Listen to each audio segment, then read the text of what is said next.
الحمد لله رب العالمين والعاقبة للمتقين والصلاة والسلام على رسوله محمد وآله وأصحابه أجمعين۔ معزز صحابی حضرات، میں نے ہنگامی طور پر آپ لوگوں کو بلایا ہے اور آپ کے ذریعے پوری قوم تک ہم یہ پیغام پہنچانا چاہتے ہیں کہ حضور صلی اللہ علیہ وسلم کے ساتھ محبت ہماری ایمان کا حصہ ہے، اور کوئی آدمی مومن نہیں ہو سکتا جب تک حضور صلی اللہ علیہ وسلم کے ساتھ محبت والدین، بچوں اور تمام لوگوں سے زیادہ نہ ہو۔ نبی مہربان صلی اللہ علیہ وسلم کے ناموس پر ہمیشہ امت نے بحیثیت مجموعی غیرت کی ہے اور قربانی دی ہے۔ امت کے درمیان جتنا بھی اختلاف ہو، لیکن ہر زمانے میں کلمہ طیبہ کے بعد اگر امت کسی چیز پر متفق ہے تو وہ ناموس رسالت صلی اللہ علیہ وسلم کی حفاظت ہے۔ گزشتہ ایک عرصے سے مغرب میں چند ممالک میں نبی مہربان صلی اللہ علیہ وسلم کی شان مبارکہ میں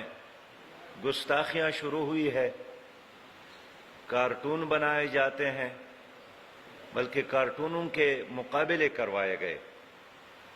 اور باقی ممالک کے علاوہ خاص کر فرانس میں سرکار نے بھی اس کی سرپرستی کی، اور کارٹون بنانے کے بعد سرکار نے اس کی حوصلہ افزائی کی، جس پر ظاہر بات ہے عرب ہاں مسلمانوں کے درمیان ایک اشتعال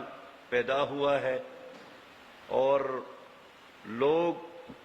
نبی مہربان صلی اللہ علیہ وسلم کی شان پر، ان کی آن پر، ان کی عزت پر مر مٹنے کے لیے ہمیشہ تیار ہوتے ہیں۔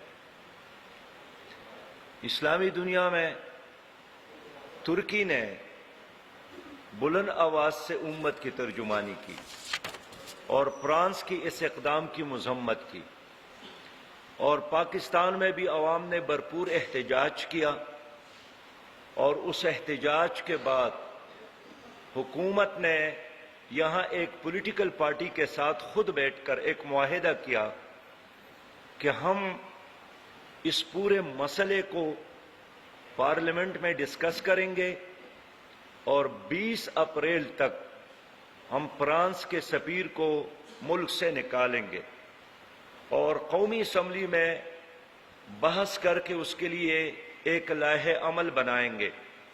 اور پوری قوم اس انتظار میں تھی کہ حکومت اپنے ان اعلانات پر اور اس معاہدے پر عمل کرے، لیکن ہمیں افسوس ہے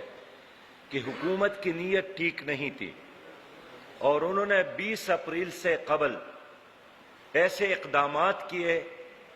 جس کے نتیجے میں فرانس اور وہ مغربی ممالک جہاں نبی مہربان صلی اللہ علیہ وسلم کی شان میں گستاخیوں کا ایک مسلسل عمل ہوتا رہا، ایک تسلسل ہے، ان کے حوصلہ افزائی ہوئی۔ اور پھر ہم نے دیکھا کہ 12 اپریل کو حکومت نے جناب رضوی صاحب کو گرفتار کیا، اس پر لوگوں نے احتجاج کیا، اور رد عمل کی طور پر جلسے جلوس شروع ہو گئے۔ اور عجیب تماشا یہی ہے کہ اس سارے احتجاج کے دوران پولیس کو خاموش تماشائی بنائی گئی، اور پھر جب ہجوم نے کہیں کہیں قانون کو ہاتھ میں بھی لیا، پولیس پر حملے بھی ہوئے، تو پھر پولیس نے رد عمل کی طور پر وہ اقدامات کیے جو کسی لحاظ سے بھی ایک ریاست کے لیے اور ایک حکومت کے لیے مناسب نہیں ہے۔ اور خاص کر آج کے دن چوکی یتیم خانہ میں اس حکومت نے جو ایکشن لیا ہے، جو تشدد کیا ہے، جو سیدھی گولیاں چلائی ہیں، اس نے تو بالکل چنگیز خان اور ہلاکو خان کی تاریخ کو زندہ کیا۔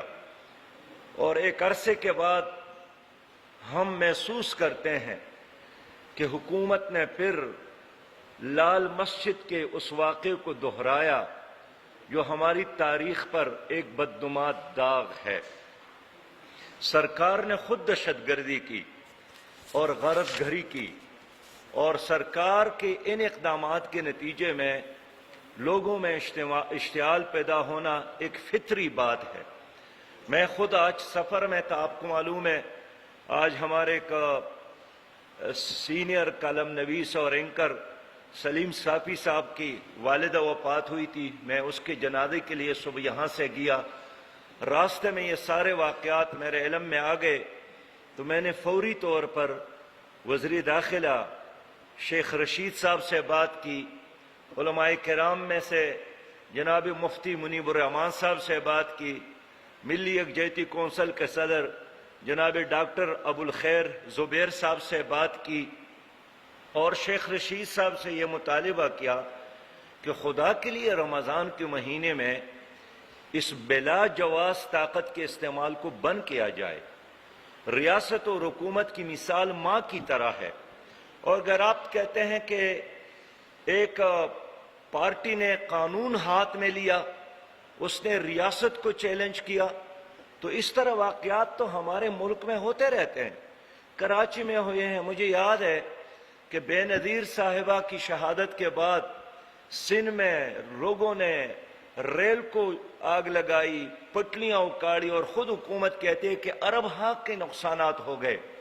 لیکن حکومت نے تو پارٹی پر پابندی نہیں لگائی، حکومت نے ان دفعات کا استعمال نہیں کیا۔ اس لیے ہم نے شیخ رشید صاحب سے بات کی کہ کیا آپ کس کو خوش کرنا چاہتے ہیں، آپ کس کی ایما پر یہ سب کچھ کرنا چاہتے ہیں، اور آپ کیوں پاکستان کو دنیا کے لیے ایک تماشا بنانا چاہتے ہیں؟ آپ ہمیشہ پہلے ایکشن لیتے ہیں اور بعد میں سوچتے ہیں، اور بعد میں کوئی نہ کوئی یو ٹرن لے کر ایک اور تماشا بناتے ہیں۔ اس لیے آج اس پریس کانفرنس کے ذریعے میں حکومت سے مطالبہ کرنا چاہتا ہوں کہ بلا جواز طاقت کا استعمال بند کیا جائے۔ یہ جو گولیاں آپ لوگ استعمال کرتے ہیں، یہ ہم نے دشمن کے لیے خرید کر آپ کے ہاتھ میں تمائے ہیں، یہ ہمارے اپنے نوجوانوں کے سینوں کے لیے نہیں ہے، یہ کشمیر کے بچاؤ کے لیے ہیں، یہ ملک کے دفاع کے لیے ہیں، یہ انڈیا کے مقابلے کے لیے ہیں، یہ دشمنان پاکستان کے ان کے لیے ہیں۔ لیکن آپ وہ اسلحہ ہمارے خلاف، ہمارے نوجوانوں کے خلاف استعمال کرتے ہیں۔ میں اس لیے مطالبہ کرتا ہوں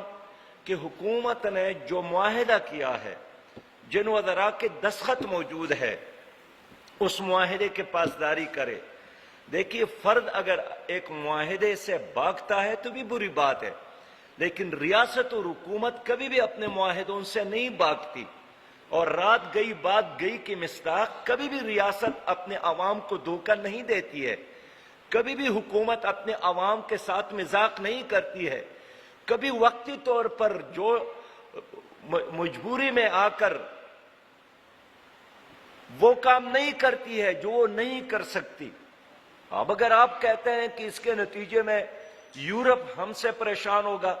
اور یورپ میں ایسی تو مجموعی ہمارے خلاف کوئی اقدام اور کوئی ایکشن کرے گا، تو کیا اس وقت آپ کی کھوپڑی میں دماغ نہیں تھے؟ کیا اس وقت آپ نہیں سوچ رہے تھے؟ اس لیے میں مطالبہ کرتا ہوں کہ حکومت اس معاہدے کے پاسداری بھی کرے، اور جب خود تسلیم کیا ہے کہ ہم نے قومی اسمبلی میں اس پر بحث کرنی ہے، ڈسکشن کرنی ہے، قرارداد حکومت نے پیش کرنی ہے، تو وہ اب کر کے دکھائیں۔ اور فرانس کے سفیر کے بارے میں جب حکومت نے طے کیا تھا کہ ہم اس کو ملک سے نکالیں گے، تو اب اس کو ملک سے نکالنا چاہیے،